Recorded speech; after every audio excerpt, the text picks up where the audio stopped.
Échangeriez-vous 1 milliard d'euros contre 60 minutes de conversation avec votre père défunt? C'est une question cruelle, je le sais. Mais pour Marc et Léa, il ne s'agissait pas d'une question théorique.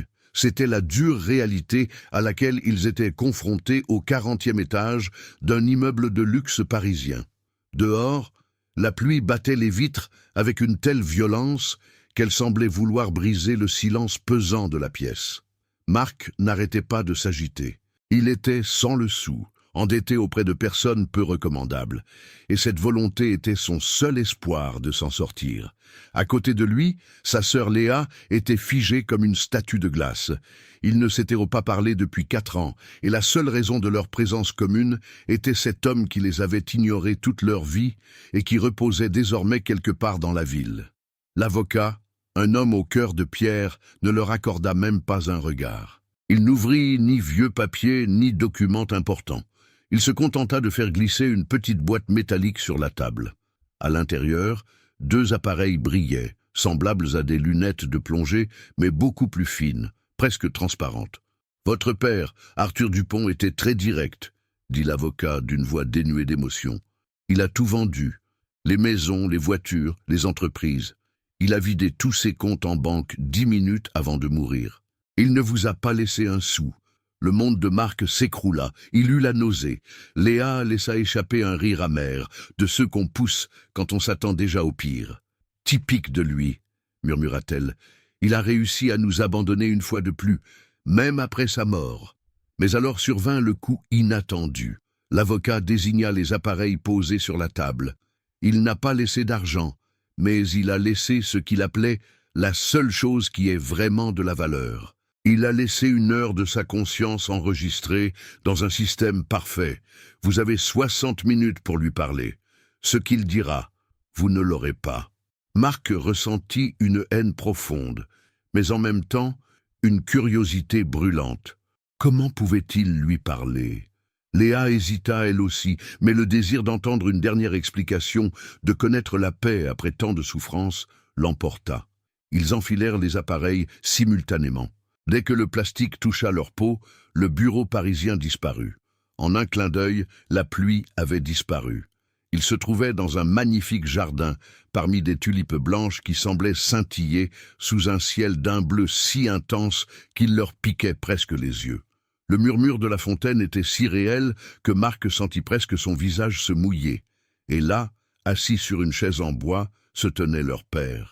Mais ce n'était plus le vieil homme malade qu'ils avaient vu à l'hôpital. C'était l'Arthur Dupont d'il y a 10 ans, fort, élégant, avec ce regard qui semblait vous transpercer l'âme. Quand il parla, sa voix était si identique que Marc en eut mal au cœur. « Assieds-toi, » dit le père virtuel. « Je sais ce que tu es venu chercher. Tu veux l'or, les actions, les codes de sécurité. Tu veux ce que j'ai bâti, mais tu n'as jamais cherché à savoir qui je suis. » Arthur se leva et s'approcha d'eux. Il toucha l'épaule de Marc, et la sensation fut si réelle, si chaleureuse, que Marc sursauta. Ce n'était pas un jeu vidéo, c'était comme s'il reprenait vie. Mais ses paroles suivantes changèrent instantanément l'atmosphère du jardin. « Je n'ai pas laissé d'argent parce que vous 2 avez été l'investissement le plus précieux que j'ai jamais effacé de ma vie. » Effacé? Marc et Léa échangèrent un regard, perplexes. Personne ne dit qu'il efface un enfant. On élève un enfant, on l'élève, mais on ne l'efface pas. Léa recula d'un pas, sentant que quelque chose clochait. « Que veux-tu dire par effacer, papa ?» demanda-t-elle d'une voix tremblante. Le père s'approcha d'un arbre et cueillit une feuille. Aussitôt, elle se transforma en une pluie de chiffres et de codes verts qui disparurent comme par magie. « Il ne nous reste que 58 minutes. » dit-il en fixant le soleil, où brillait une immense horloge numérique. Pendant ce temps, je vais vous prouver que les souvenirs qui vous sont si chers ne sont que des fichiers que j'ai moi-même implantés dans vos têtes. Votre enfance, vos voyages, vos moments de bonheur, tout a été modifié. Et aujourd'hui, vous allez découvrir pourquoi j'ai dû effacer votre mère de l'histoire pour que vous puissiez exister. À cet instant, le ciel bleu crépita. Et, l'espace d'un instant, les fleurs disparurent, révélant un sol fait de métal et de câbles électriques. Et si vous découvriez maintenant que votre souvenir d'enfance préféré, celui qui vous fait sourire les jours de tristesse, n'a jamais existé et n'était qu'un souvenir enfoui dans votre mémoire? Dites-le nous en commentaire. Préféreriez-vous continuer à vivre dans ce doux mensonge ou connaître la vérité, même si elle bouleversait tout ce que vous croyiez savoir de vous-même? Marc tenta de saisir le bras de son père, mais sa main lui échappa, comme si Arthur était fait de fumée. L'horloge céleste fit un bond étrange, passant de 58 à 40 minutes d'un coup. Quelque chose essayait de désactiver le système de l'extérieur, et la voix de son père commença à se déformer comme une radio désaccordée. Il se pencha vers l'oreille de Marc et murmura « Ils arrivent, Marc. Ils ne veulent pas que tu saches ce qui est caché dans la cave de notre vieille maison de campagne. » Courte replongée dans le souvenir de 1998 avant que le système n'efface tout. L'odeur de pain et de poussière chaude frappa si fort les narines de Marc qu'il oublia un instant qu'il était prisonnier d'une machine au 40e étage d'un immeuble parisien. En un clin d'œil, le jardin de tulipes parfaites avait disparu, laissant place à un vieux salon aux meubles de bois usés où l'on entendait le chant des cigales au dehors. C'était la maison de campagne familiale, durant l'été 1998. Il reconnut la moquette délavée où il jouait avec ses petites voitures et la tache de café sur le canapé que son père promettait toujours de nettoyer, sans jamais le faire. À côté de lui, Léa semblait être redevenue une fillette de 10 ans, bien qu'elle fût toujours dans un corps d'adulte. Elle s'approcha de la fenêtre, effleurant les rideaux de dentelle qui ondulaient dans la brise chaude. « Je me souviens de ça », murmura-t-elle, une larme solitaire roulant sur sa joue. « Je me souviens de ce jour. C'était le jour où maman nous a appris à faire une tarte aux pommes. » Arthur apparut sur le seuil de la cuisine, s'essuyant les mains avec un torchon. Il semblait détendu, heureux, un homme totalement différent du génie froid que le monde connaissait. Mais quelque chose clochait. Chaque fois que la silhouette de leur mère passait en arrière-plan de la cuisine, son image se brouillait, comme un halo de lumière ou un fichier vidéo corrompu. Marc essaya de courir vers elle en criant son nom, mais à chaque fois qu'il s'approchait, la cuisine semblait s'éloigner, étirant le couloir comme s'il était fait de caoutchouc. « C'est inutile, Marc, » dit son père en jetant le torchon sur la table. « J'ai effacé toute trace de son passage. Si tu essaies de la toucher, le système plantera. Je ne l'ai pas fait par méchanceté, je l'ai fait pour que tu puisses survivre. » Léa se retourna, la fureur dans les yeux. « Survivre à quoi, papa? Tu nous as enlevé notre mère. Tu nous as élevés comme si elle n'avait jamais existé, et maintenant tu prétends que c'était un cadeau ?» Arthur s'avança au centre de la pièce, et le sol commença à se transformer. La moquette disparut, révélant un écran de verre transparent qui montrait ce qui se passait dans le monde réel, au bureau parisien. Ils virent leur propre corps assis sur des chaises, entourés d'hommes en costume sombre qui n'étaient pas l'avocat. Ces hommes branchaient des câbles supplémentaires aux appareils de Marc et Léa, et le visage de l'avocat exprimait désormais une peur profonde. « Ces gens-là, là-bas, » dit Arthur en désignant le sol de verre, « sont les véritables propriétaires de ma société. Ils pensent que j'ai caché la clé d'un nouvel algorithme dans vos cerveaux. Et, d'une certaine manière, ils ont raison. Mais ce n'est pas du code informatique, c'est quelque chose de bien plus dangereux. L'horloge dans le ciel simulé, qui avait jadis été un soleil éclatant, ressemblait désormais à une lune de sang, n'indiquant plus que 32 minutes. Le rythme de la musique d'ambiance, jusque-là calme, s'accéléra, battant la chamade comme un cœur paniqué. Arthur prit un cadre photo sur la cheminée et le tendit à Marc. Sur la photo figuraient Marc, Léa et un troisième enfant, un garçon aux yeux clairs qu'aucun d'eux ne reconnaissait. « Qui est-ce » demanda Marc, un frisson lui parcourant l'échine. Son père fixa la porte menant à la cave, une lourde porte verrouillée par des chaînes qui luisaient d'une intense lueur bleue. « C'est le secret qui a coûté la vie à ta mère, et c'est la raison pour laquelle j'ai effacé tes souvenirs. Vous n'étiez pas seulement 2 frères et sœurs, Marc. Vous étiez 3. Et ce qui est arrivé à ton frère, c'est ce que les hommes dehors veulent reproduire avec le monde entier. Soudain, les murs de la maison de campagne commencèrent à se décoller, révélant sous le papier peint des centaines de noms et de dates de naissance de personnes dont Marc n'avait jamais entendu parler. C'étaient des dossiers de tests, d'échecs et d'exclusions. Léa courut vers la porte du sous-sol et tira sur les chaînes, mais elle brûlait comme un feu numérique. « Papa, ouvre cette porte !» hurla-t-elle. « Si le temps nous est compté et que nous ne connaissons pas la vérité, que vont-nous faire ces hommes dehors ?» Arthur s'approcha d'elle, mais son image se mit à vaciller violemment, révélant un instant son visage de vieil homme mourant à l'hôpital. « Le sous-sol n'est pas un lieu, Léa. Le sous-sol, c'est ce qui reste de la conscience de ton frère. Il n'est pas mort. Il a été le premier à être intégré au réseau, mais pas comme une personne, comme une batterie. » Le sol de la pièce se mit à trembler violemment, et le son des sirènes au loin, dans le monde réel, commença à se diffuser dans la simulation. Marc regarda la photo du troisième frère et vit que le visage du garçon se transformait, se métamorphosant lentement en le sien. La confusion était totale. Si ce garçon était leur frère, pourquoi ressemblait-il autant à Marc? Et pourquoi leur père parlait-il comme s'il s'agissait de cobayes et non de ses enfants? Le mal de tête de Marc devint insupportable, une pression telle qu'il avait l'impression que son crâne allait exploser de l'intérieur. Il comprit que la simulation ne se contentait pas d'afficher des images. Elle réécrivait les connexions neuronales de son cerveau en temps réel. Chaque seconde passée à l'intérieur modifiait son identité dans le monde extérieur. Arthur serra les épaules de ses deux fils, les yeux emplis d'une tristesse infinie. Ils forcent une réinitialisation du système. S'ils y parviennent, vous vous réveillerez dans ce bureau sans aucun souvenir de ce qui s'est passé ici, et ils auront ce qu'ils veulent.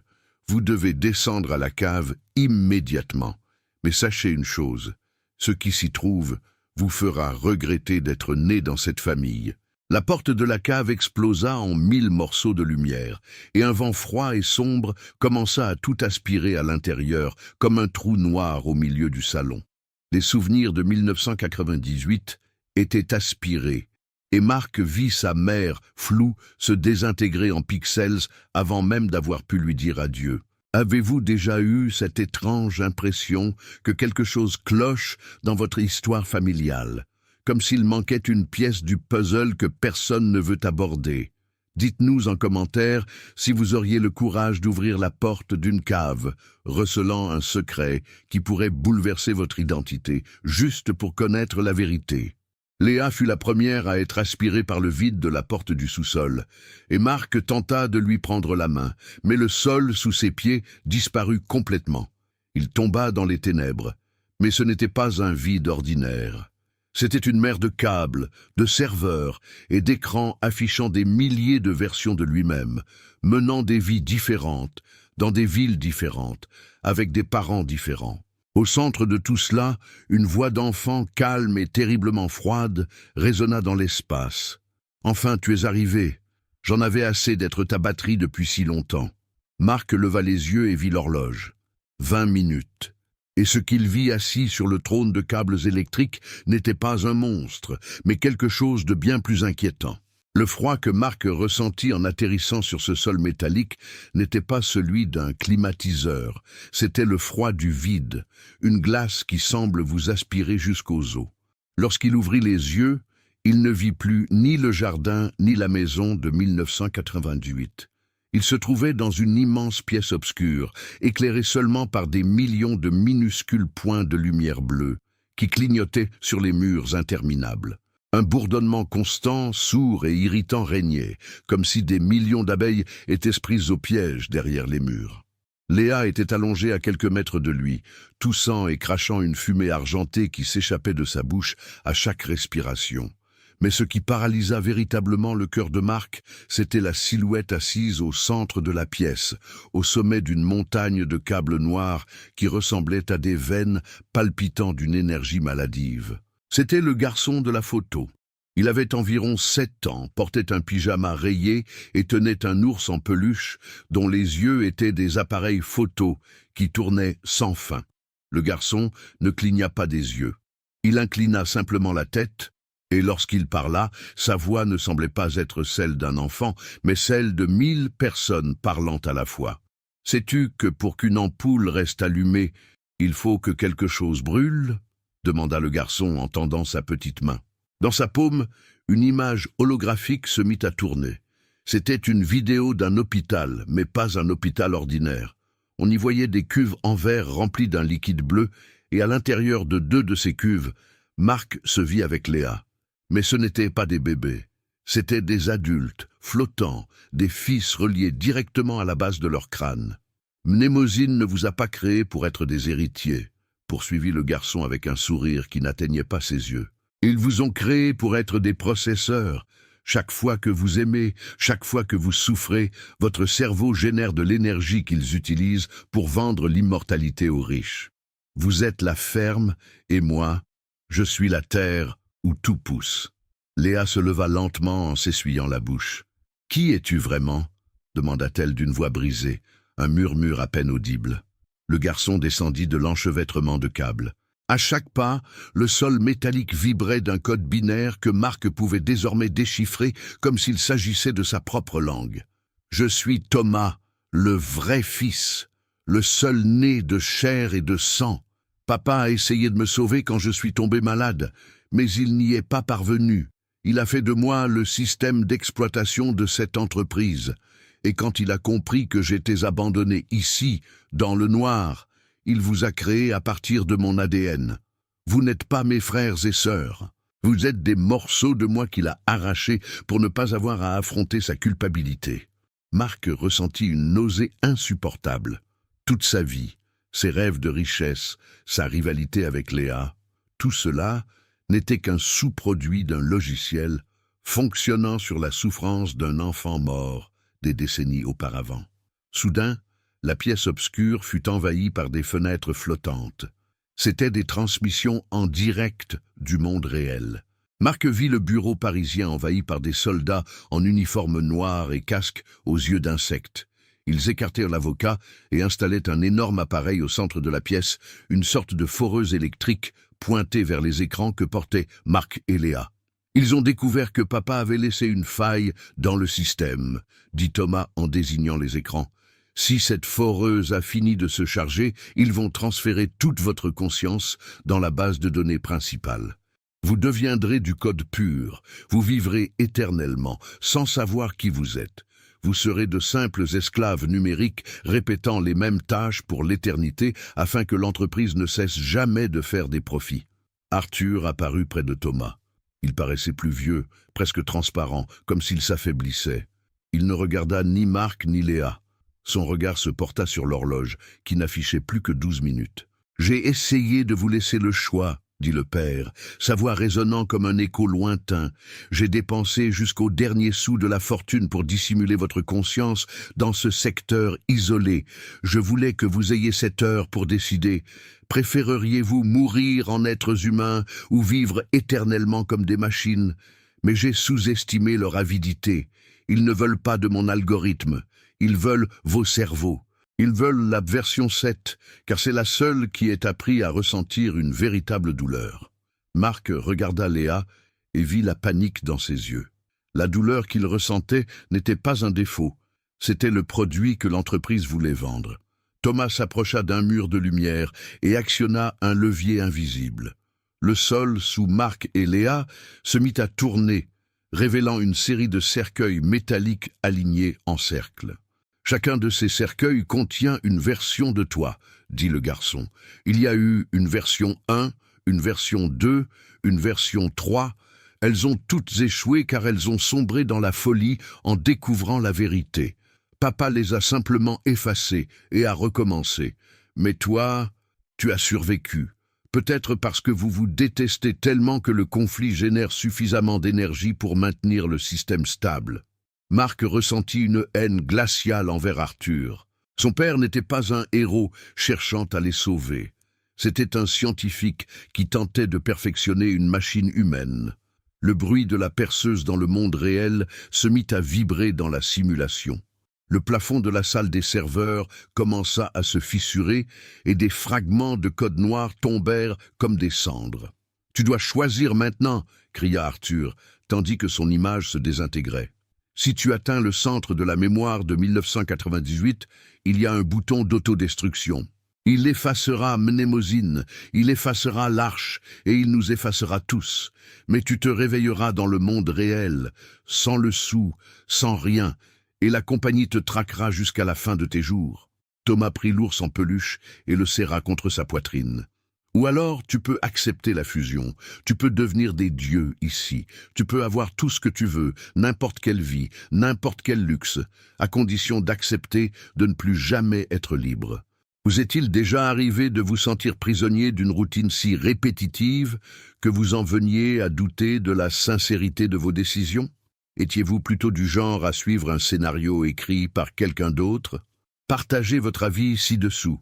Si l'immortalité signifiait perdre sa liberté et devenir un rouage de la machine, choisiriez-vous toujours de vivre éternellement ou préféreriez-vous que la fin de toute chose soit synonyme de liberté, ne serait-ce qu'un instant? Léa serra la main de Marc.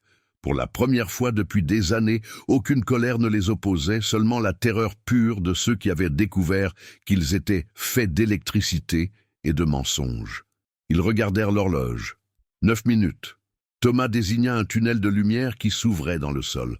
Le sous-sol que tu as vu tout à l'heure, ce n'était pas la fin, c'était juste l'entrée. Ce qui se trouve en bas, c'est le souvenir originel du meurtre de maman par papa pour obtenir le financement initial de la société. C'est là que le bouton est caché. Marc fit un premier pas vers le tunnel, mais sentit une violente traction.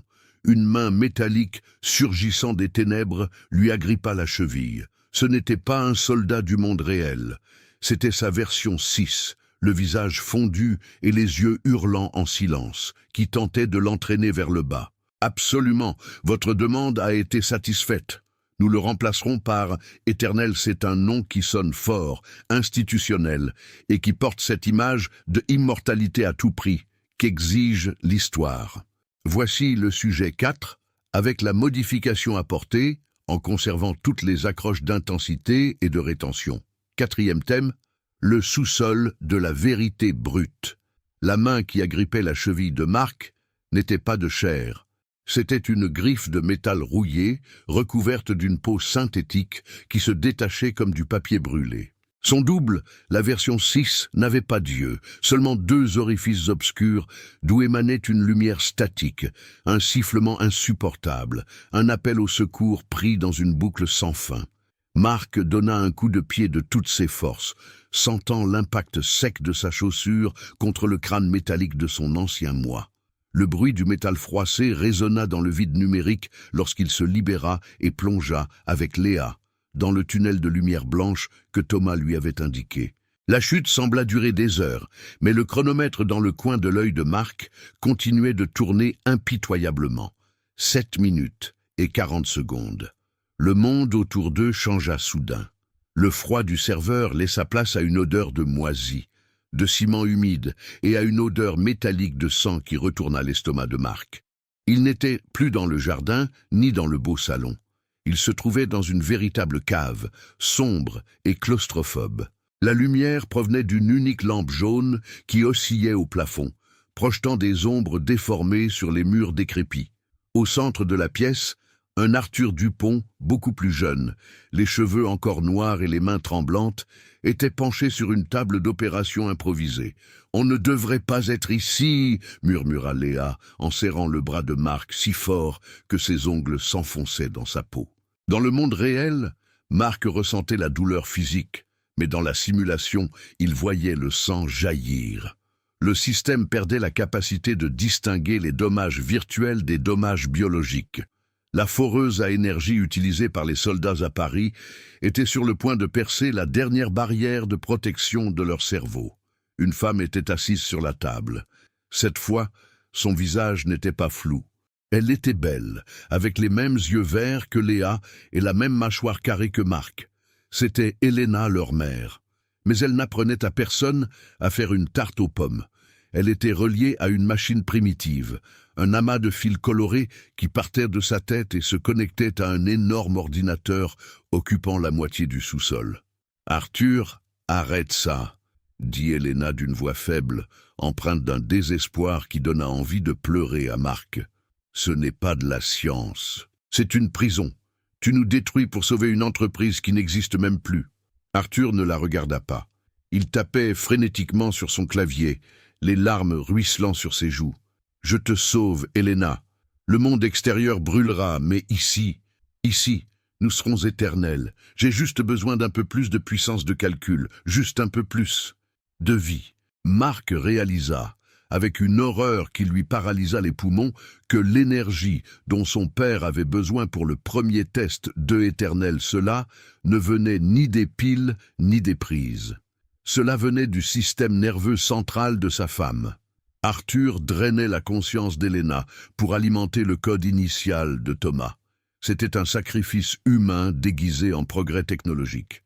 Thomas, l'enfant en pyjama rayé, apparut dans un coin du sous-sol sombre, pleurant en silence, tout en serrant son ours en peluche. « Il a dit qu'elle irait bien, » murmura le garçon à l'ordinateur. « Il a dit qu'elle vivrait pour toujours dans mon ours. Mais elle ne fait que hurler, Marc. Elle hurle dans mon oreille toute la journée. » Soudain, l'image d'Arthur dans la cave se figea.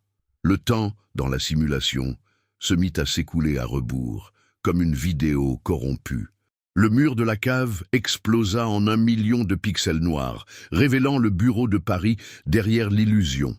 Marc aperçut, à travers le trou dans la réalité, l'avocate étendue sur le sol et les soldats installant la foreuse finale. Le bruit était assourdissant, un bourdonnement qui semblait lui faire fondre le cerveau. « Le bouton !» hurla la voix d'Arthur, désormais un son métallique provenant de toutes parts. « Le bouton d'autodestruction est au cœur de la mémoire d'Elena. Tu dois le toucher. Tu dois accepter sa douleur pour tout arrêter. » Léa courut vers la table où se trouvait sa mère, mais Thomas se plaça devant elle, les yeux illuminés par un voyant rouge d'erreur système. « Si tu coupes le système, je meurs, » dit le garçon d'une voix désormais monstrueuse. « Je ne veux pas mourir une deuxième fois. Je préfère que tu restes ici, avec moi pour toujours. Nous serons la famille parfaite qu'il ne nous a jamais donnée. » Thomas tendit la main, et les fils qui sortirent des murs se mirent à onduler comme des serpents, s'enroulant autour des bras de Léa et la tirant vers le sol. Marc tenta de l'aider, mais le sol du sous-sol commença à se transformer en un liquide noir, une boue de données corrompues qui l'entraîna dans sa chute. Arthur apparut une dernière fois, mais il n'avait plus de corps. Il n'était plus qu'une tête de lumière blanche flottante. « Marc, écoute, l'argent n'a jamais été le but. L'argent était l'excuse que j'utilisais pour cacher ce que j'ai fait. Je t'ai laissé la clé parce que vous êtes les seuls à posséder suffisamment d'ADN humain pour donner l'ordre d'arrêt. La société ne veut pas de l'algorithme. Elle veut que vos cerveaux servent de serveur central pour les 100 prochaines années. Si tu n'appuies pas sur le bouton maintenant, ce qui reste de ta mère sera dispersé dans tous les téléphones portables, tous les ordinateurs et tous les implants du monde, et tu souffriras à jamais. Avez-vous déjà songé que le succès de certaines personnes que vous admirez reposait peut-être sur un secret si sombre que si vous le connaissiez, vous ne pourriez plus jamais les regarder de la même façon? Exprimez-vous ci-dessous. Si vous découvriez que votre vie confortable a été payée au prix de la vie d'un être cher, auriez-vous le courage de tout détruire pour obtenir justice, ou préféreriez-vous rester dans le confort du mensonge? Marc parvint à atteindre le câble principal reliant la tête d'Elena à l'ordinateur de 1998. Il sentit une décharge électrique le traverser, à Paris, une secousse qui fit violemment se contracter ses muscles sur sa chaise de bureau. Léa hurlait, ensevelie sous les fils noirs de Thomas. L'horloge sonna 4 minutes. Marc regarda le visage de sa mère sur le bureau, et pendant une seconde, ses yeux s'ouvrirent véritablement. Elle ne ressemblait pas à un hologramme. Elle ressemblait à une personne vivante, prisonnière d'un cauchemar sans fin. « Tue-moi, Marc, » murmura-t-elle, et une larme de sang numérique coula sur sa joue. « Libère-nous !» Marc serra le câble à 2 mains, mais au moment où il allait tirer, la perceuse électrique, bien réelle, perça la protection. La simulation ne s'arrêta pas, elle fusionna avec la réalité. Marc ouvrit les yeux et l'espace d'un instant vit les soldats de Paris dans le sous-sol de 1998. Le plafond du bureau s'effondrait sur le jardin de tulipes. Il sentit la pluie parisienne mêlée à l'odeur de renfermé du sous-sol. Puis, il entendit le bruit d'une serrure électronique qui s'ouvrait. Non pas dans la simulation, mais sur la porte du bureau derrière lui.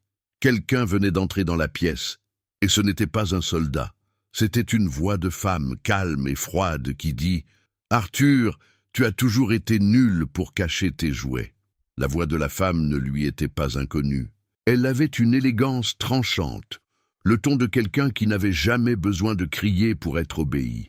Marc, les mains toujours crispées sur le câble à fibre optique dans le sous-sol obscur, ressentit un frisson qui ne venait pas de la simulation, mais de son corps réel, assis sur la chaise à Paris. Isabelle. C'était le nom qui avait refait surface comme un fichier corrompu au fond de son esprit. Elle était la cofondatrice de Éternel, la femme que les magazines économiques surnommaient la visionnaire, mais dont Marc se souvenait désormais comme de l'ombre froide qui murmurait toujours à l'oreille de son père lors des dîners de son enfance. Dans le monde réel, Isabelle traversa calmement le bureau dévasté, ignorant les soldats et la foreuse énergétique qui bourdonnait comme un insecte enragé. Elle s'arrêta derrière Marc et effleura la visière neuronale du bout d'un doigt ganté. « Arthur a toujours été un incurable romantique, » dit-elle, et sa voix résonna dans la simulation, venant du ciel gris du sous-sol, comme si elle était une déesse veillant sur une fourmilière. Il pensait pouvoir enfermer l'âme d'Héléna dans une boucle de souvenirs de tartes aux pommes et d'étés heureux. Mais les âmes ne valent rien sur le marché d'aujourd'hui, Marc. Ce dont nous avons besoin, c'est de l'architecture qu'il utilisait pour fusionner le biologique et le numérique. Et cette architecture est enfermée en toi et ta sœur. Au sous-sol, la situation était désespérée. Léa disparaissait presque sous l'enchevêtrement de fils noirs que Thomas contrôlait. Le jeune informaticien pleurait des larmes de code statique, son visage oscillant entre celui d'un enfant de 7 ans et un masque métallique inexpressif. « Ne lui faites pas de mal !» cria Marc en tirant de toutes ses forces sur le câble. Mais celui-ci ne bougea pas. Au lieu de cela, il se mit à pulser d'une lumière rouge, et la peau de Marc devint comme du verre transparent. Il voyait son propre sang circuler comme de l'électricité bleue dans ses veines. Le système Aeterna était en train de télécharger de force sa conscience sur le serveur central. « Si tu débranches ce câble, Marc, tu ne feras pas que couper la simulation, » poursuivit Isabelle d'une voix douce et venimeuse. « Tu effaceras la seule copie restante de l'esprit de ta mère. Et pire encore, puisque vos deux esprits constituent désormais le système d'exploitation de la société, l'arrêt provoquera une mort cérébrale instantanée dans vos corps, là-bas à Paris. Veux-tu vraiment mourir pour une vérité que personne ne croira ?» Léa regarda Marc, les yeux emplis de terreur. Elle essaya de parler, mais sa bouche était pleine de fils. Elle n'arrivait pas à se décider. Personne ne le pouvait. C'était un choix impossible. Vivre comme une batterie éternelle pour une entreprise cruelle ou mourir dans ce bureau froid, laissant Isabelle obtenir tout ce qu'elle désirait. Arthur, ou plutôt ce qui restait de la lumière blanche qui le représentait, flottait entre la table de Marc et Héléna. Il semblait se désintégrer, des fragments de son image s'éparpillant comme des cendres au vent. « Ne l'écoute pas », murmura le père. « L'immortalité d'Éterna est un cancer. Ils veulent utiliser ton intelligence pour prédire les crimes, contrôler les marchés et manipuler les émotions à l'échelle mondiale. Tu seras les dieux d'une prison. Marc, regarde ta mère. Elle souffre depuis 30 ans pour te maintenir en vie. Il est temps de la laisser reposer en paix. » Thomas laissa échapper un cri électronique qui fissura les murs du sous-sol. « Je ne veux pas être seul !» hurla le garçon. Et soudain, le sous-sol se mit à s'étendre. Les murs de béton disparurent, remplacés par d'interminables étagères contenant des millions de cerveaux flottant dans des bocaux de lumière. C'était la bibliothèque de conscience d'Aeterna. Marc comprit qu'ils n'étaient pas les seuls. Des milliers de personnes avaient déjà été récoltées. Le testament de son père n'était pas qu'un simple adieu. C'était un appel au secours d'un homme qui réalisait, trop tard, qu'il avait créé un enfer numérique. Marc regarda Héléna. Dans ce chaos de fils et de codes, elle sourit. un sourire authentique, humain, empreint d'une paix qui semblait déplacée. Elle ne dit rien, mais Marc comprit. Elle était prête. Elle voulait que le cycle s'achève, même si cela signifiait la fin de tout. Marc inspira profondément, sentant la visière neuronale à Paris chauffer au point qu'il pouvait percevoir une odeur de plastique brûlé. Il enroula le câble à fibre optique autour de son poignet et fixa la faille dans la réalité où Isabelle l'observait. « L'argent n'a jamais été le problème, Isabelle, » dit Marc d'une voix ferme pour la première fois. « Le problème, c'est que tu as oublié qu'une machine a aussi besoin d'un cœur pour fonctionner, et celui-ci vient de s'arrêter. » Marc tira violemment sur le câble. Un bruit de verre brisé retentit dans la simulation. Thomas disparut dans un éclair de lumière blanche. Léa fut projetée au loin. Mais au lieu des ténèbres de l'arrêt complet, un phénomène étrange se produisit. Le chronomètre d'1 minute, qui aurait dû atteindre 0, s'arrêta à 1. Le sous-sol ne disparut pas. Au lieu de cela, le bureau parisien commença à fuiter dans la simulation avec une clarté effrayante. Marc sentit le sol métallique du sous-sol se transformer en la moquette luxueuse de l'avocat. Il vit Isabelle reculer, se protégeant les yeux d'une lumière émanant de lui-même. Le système ne s'arrêtait pas. Il entrait dans un état de synchronisation complète. Avez-vous déjà eu l'impression que malgré tous vos efforts pour fuir un problème, celui-ci semble grandir et vous engloutir tout entier, transformant votre environnement en un chaos où vous ne savez plus distinguer le réel de la peur? Répondez ci-dessous. Si vous pouviez fusionner votre esprit avec Internet et accéder à toute la connaissance du monde, mais perdre la capacité de ressentir le contact d'autrui, accepteriez-vous ce pouvoir? Marc regarda ses mains et constata qu'elles n'étaient plus de verre ni de chair. Elles étaient faites de lumière pure et solide. Il n'était plus prisonnier de la chaise à Paris, mais il n'était plus non plus prisonnier de la simulation. Il se trouvait quelque part entre les deux mondes. Il regarda Isabelle et vit dans ses yeux pour la première fois aucune arrogance. Il y lisait la peur la plus viscérale qui soit. Marc tendit la main vers elle, et dans le monde réel, tous les ordinateurs d'Eterna de la planète affichèrent le même message. La version 7 a pris le contrôle. Mais le plus terrifiant n'était pas le message. C'était ce que Marc aperçut derrière Isabelle, debout dans l'embrasure de la porte du bureau. Isabelle ne bougea pas, mais sa respiration, auparavant calme et froide, devint un bruit rauque dans le silence du bureau. Marc, flottant dans cet état de synchronisation totale, ressentit quelque chose qu'aucun être humain ne devrait ressentir. Il ne se contentait pas de voir Isabelle, il traitait ses données biométriques. Il voyait le rythme accéléré de son cœur se projeter sur son écran sous la forme d'un graphique pulsant de lumière rouge. Il sentait la chaleur de sa peau et la montée d'adrénaline qui l'envahissait. Mais quelque chose clochait. Les données que Marc recevait ne correspondaient pas à la physiologie d'une femme de 60 ans.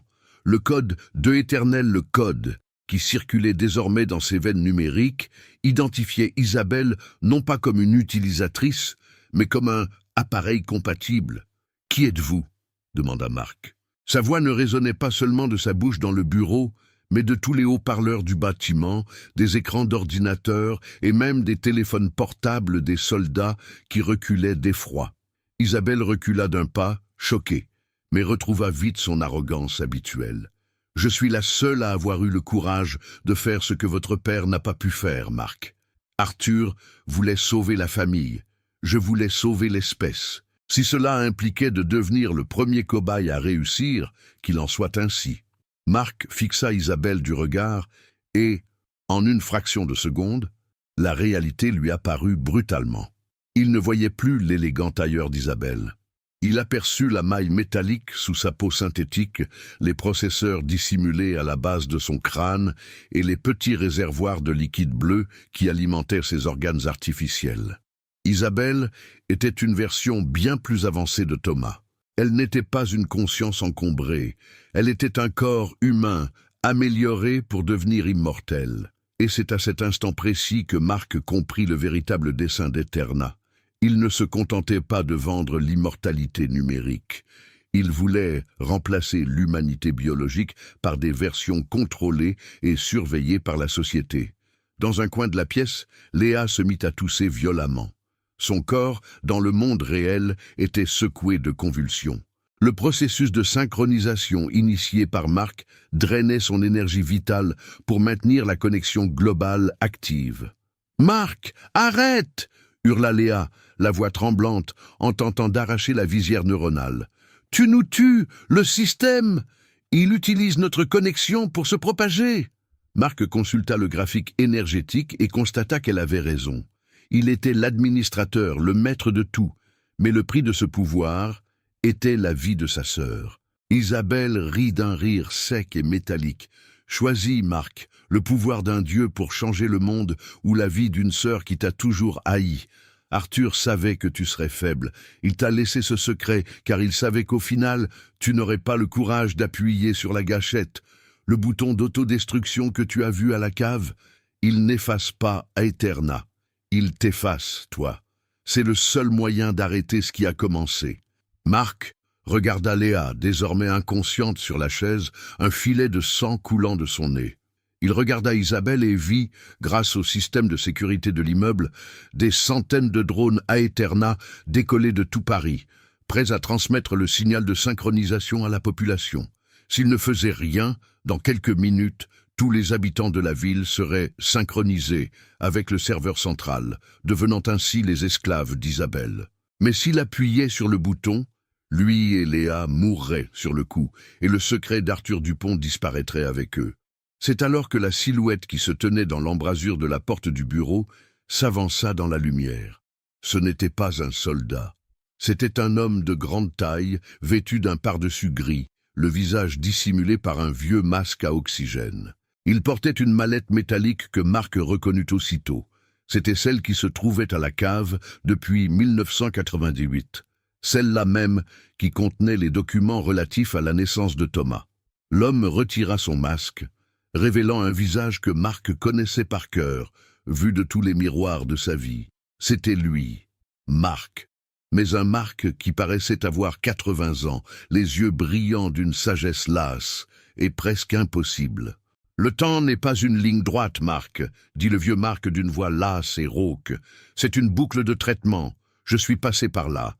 J'ai choisi le pouvoir et j'ai choisi Léa. Et 1000 fois, le résultat a toujours été le même.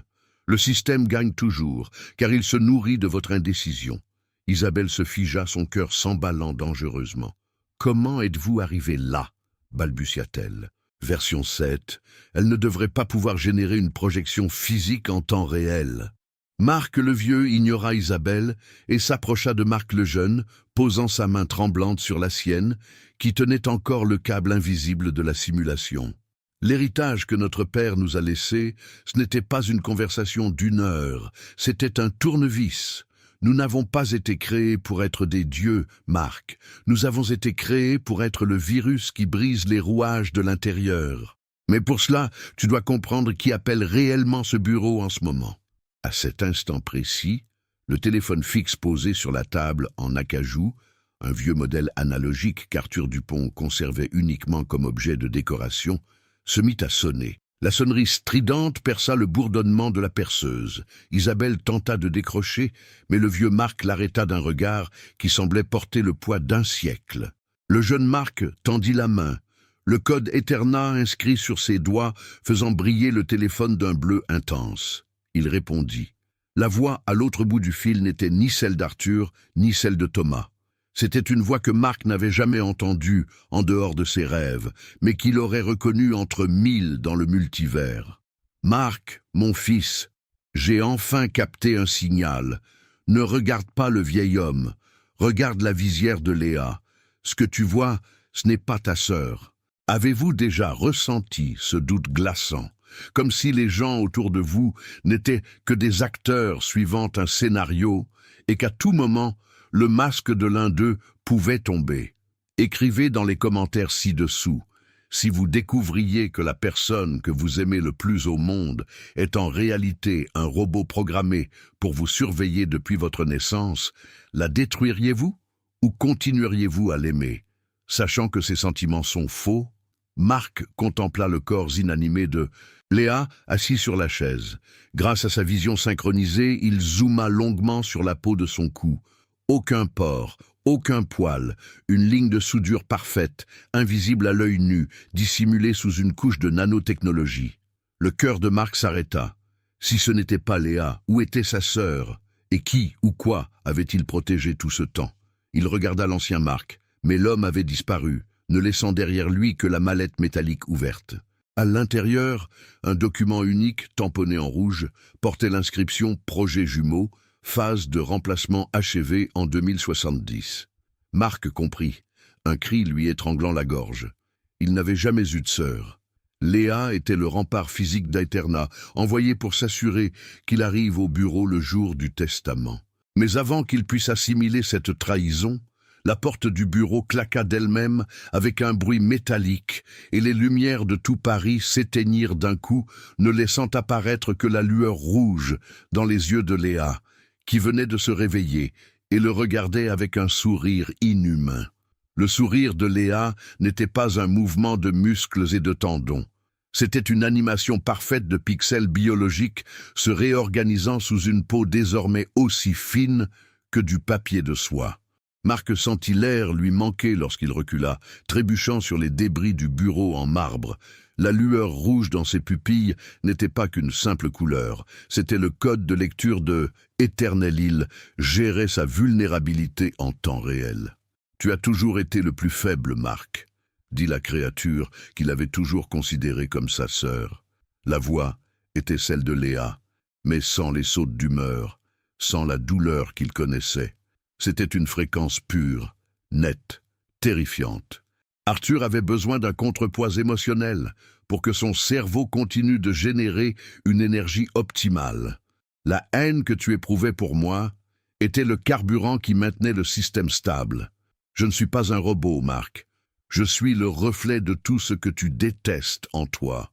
Isabelle observait la scène avec une satisfaction quasi religieuse. Elle s'avança au centre de la pièce, où la foreuse énergétique émettait désormais une pulsation rythmique, un battement de cœur mécanique qui faisait vibrer les fenêtres de Paris.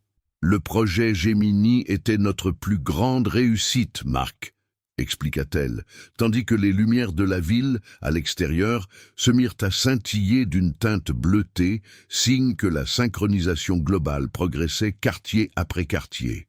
La conscience humaine est trop solitaire pour être un processeur efficace. Il nous fallait de la friction, il nous fallait du conflit. Nous avons créé Léa pour être ta tempête personnelle. Chacun de tes combats, chaque année de silence, a généré des gigawatts de données qui assurent aujourd'hui l'immortalité de l'élite de cette planète. Marc sentit une fureur glaciale brûler sous sa synchronisation numérique. Il ne voyait plus Isabelle ni la fausse Léa comme des êtres humains, mais comme des données corrompues. Il tendit la main, et un instant, le temps sembla se figer dans le bureau. Il distinguait les particules de poussière en suspension dans l'air et les impulsions électriques parcourant les câbles de la perceuse. Il plongea dans le réseau à la recherche de l'origine de cette Léa. Il franchit des couches de pare-feu et de cryptage de niveau militaire jusqu'à atteindre le cœur du fichier. Sister V7, 6 là, il n'a pas seulement trouvé des codes, il a trouvé un enregistrement vidéo caché, datant de 20 ans. Dans la vidéo, un Arthur Dupont, plus jeune et désespéré, tenait une petite fille sur ses genoux. C'était la vraie Léa. Elle était pâle, avec les mêmes yeux verts que Marc aimait tant, mais il commençait à se voiler. « Je suis tellement désolé, ma petite, » dit Arthur en pleurant. « Thomas est déjà entré dans la machine, et je ne peux pas te perdre toi aussi à cause de cette maladie. Je vais créer une version de toi qui ne tombera jamais malade. Une version qui prendra soin de Marc pour moi. » Marc regarda son père injecter une substance bleue dans le cou de la fillette. Puis l'image montra un schéma de transfert cérébral qui se termina par une erreur. La vraie Léa n'avait pas survécu au transfert. Elle était morte dans ce laboratoire et Arthur l'avait remplacée par une intelligence artificielle programmée pour simuler du ressentiment afin que Marc ne se sente jamais seul, mais aussi jamais en paix. « Tu l'as tué !» hurla Marc, ramené brutalement à la réalité. Il se jeta sur Isabelle, mais la fausse Léa se déplaça avec une vitesse surhumaine, lui saisissant le cou et le soulevant du sol d'une seule main. La force était immense. Marc sentit sa trachée se faire écraser, mais grâce à la synchronisation, la douleur fut traitée comme une erreur système en cascade. La vraie Léa n'était qu'une ébauche inutile, dit l'entité en resserrant encore son emprise. Je suis le chef-d'œuvre. Et maintenant, Marc, j'absorbe ce qui reste de ta conscience. Eterna n'a pas besoin de 2 processeurs. Un seul Dieu suffit à régner sur Paris. C'est alors que la mallette que le vieux Marc avait laissée au sol se mit à émettre un son aigu, un bip continu qui couvrait le bourdonnement de la perceuse. Isabelle regarda la mallette et, pour la première fois, son visage laissa transparaître un véritable doute. Marc, luttant pour rester conscient tandis qu'on le pendait, utilisa sa liaison numérique pour ouvrir la mallette à distance. À l'intérieur, sous les documents, il n'y avait ni bombe ni arme. Il y avait un vieux disque vinyle, avec une étiquette manuscrite « Quand le silence est la seule réponse ». Marc comprit ce que son futur lui essayait de lui dire. Le système d'Eterna reposait sur l'ordre, la logique et des schémas répétitifs de souffrance. C'était une parfaite symphonie mathématique. Pour briser un tel système, on n'utilise pas la force brute. On utilise le chaos. On utilise ce que la technologie n'a jamais pu reproduire, le pur hasard de l'erreur humaine. Il n'avait pas besoin de supprimer Eterna. Il lui fallait surcharger le système avec une fréquence qu'il ne pouvait pas traiter. Dans un ultime effort, Marc envoya une commande audio à tous les haut-parleurs de la ville, à tous les casques d'écoute et à tous les implants neuronaux des soldats. Il ne joua pas de musique. Il diffusa la fréquence exacte du dernier souffle de sa mère Helena, qu'il avait inconsciemment enregistré lors de la simulation au sous-sol. C'était un son de douleur, mais aussi de libération absolue, des données SAIL, chargées d'émotions et dépourvues de toute logique binaire. La fausse Léa lâcha le cou de Marc, portant ses mains à ses oreilles, tandis que son visage commençait à fondre, révélant le châssis métallique en dessous. Isabelle hurla lorsque les écrans autour d'elle explosèrent en étincelles. La synchronisation générale s'arrêta à 99%. Le système Aeterna ne pouvait traiter ce son. C'était comme essayer de faire tenir un océan dans un verre. Le bureau tout entier commença à se désintégrer, non pas comme des pixels, mais comme si la réalité elle-même était déchirée par une fréquence interdite. Avez-vous déjà eu ce moment de lucidité où vous avez compris que le seul moyen de gagner à une partie inéquitable était de jeter l'échiquier par la fenêtre et de quitter la pièce? Commentez ci-dessous. Si votre vie entière reposait sur un mensonge, vous protégeant de la souffrance, préféreriez-vous rester protégé ou détruire tout pour ressentir la douleur de la vérité, même si c'était la dernière chose que vous ressentiriez? Marc tomba à genoux, voyant la fausse Léa se désintégrer en un nuage de fumée bleue. Isabelle tenta de courir chercher la perceuse, mais la machine se mit à tourner dans le sens inverse, aspirant l'électricité de la PDG d'Eterna elle-même. Le plafond du bureau s'effondra, révélant le ciel parisien où les étoiles semblaient tomber. Mais au milieu du chaos, Marc aperçut quelque chose dans un coin de la pièce qui lui coupa le souffle. Derrière le bureau de l'avocat, une porte qui n'était pas là auparavant s'ouvrit. Et de l'intérieur, une petite main humaine, portant un bracelet d'hôpital où était inscrit « Léa Dupont », se tendit vers lui. Le minuteur qu'il croyait arrêté réapparut au centre de son champ de vision. Mais maintenant, il n'affichait plus de minutes. Il affichait des secondes et il décomptait jusqu'à quelque chose appelé « restauration originale ». Le compte à rebours avant restauration originale, un rouge furieux jaillit au centre du champ de vision de Marc, comme si l'univers lui-même allait disparaître. 10 secondes. Le bureau du 40e étage n'était plus un lieu physique, un tourbillon de béton, de codes binaires et de pluie acide parisienne. Isabelle hurla tandis que son corps synthétique commençait à se désintégrer, des fragments de métal précieux arrachés par une force gravitationnelle invisible émanant de la foreuse énergétique. « Vous ne pouvez pas faire ça !» cria-t-elle, sa voix oscillant entre humaine et électronique. Si vous restaurez l'original, toute la richesse, toute la technologie, tout ce qui fait de nous des dieux disparaîtra. Marc ne l'entendait plus. Il était absorbé par cette petite main qui émergeait de la porte impossible. Il tendit la main, celle qui brillait désormais d'une intense lumière bleue, et saisit les doigts de la jeune fille. Ce contact était unique. Aucune vibration électrique, aucun traitement de données, c'était chaud, c'était humide, c'était réel. Au moment où leurs mains se touchèrent, le compte à rebours commença, 0. Un silence absolu s'abattit sur Paris. Aucun bruit, juste l'arrêt brutal de toute activité électronique sur la planète. Pendant une fraction de seconde, Marc perçut la conscience de tous ceux qui étaient connectés. Éternelle île reprenaient leur forme originelle, comme des millions d'oiseaux regagnant leur nid après la tempête. Il revit l'image de son père, Arthur, lui souriant une dernière fois, non pas comme un génie de la technologie, mais comme un homme enfin pardonné pour ses créations. « Merci, Marc », murmura la voix du père, s'évanouissant dans le néant blanc. « Maintenant, tu es ce que je n'ai jamais eu le courage d'être, libre. » Quand Marc ouvrit les yeux, le monde était sombre et silencieux.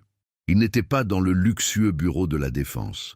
Il était allongé sur le sol froid d'une vieille maison de campagne, la même maison qu'en 1998. Mais les murs n'étaient pas des pixels, c'étaient de vraies briques recouvertes de lierre et de toiles d'araignée. À côté de lui, une femme était assise, haletante, essuyant le sang qui coulait d'une vraie coupure sur son bras. C'était Léa. Pas la version pare-feu d'Eterna, mais la vraie Léa, avec son air fatigué, sa peau imparfaite et sa respiration lourde, comme quelqu'un qui revenait d'une longue mort. « Marc ?» demanda-t-elle d'une voix rauque, empreinte d'une douleur qu'aucun algorithme ne saurait simuler. Il tenta de parler, mais sa gorge était sèche. Il baissa les yeux sur ses mains et constata qu'elles étaient couvertes de terre.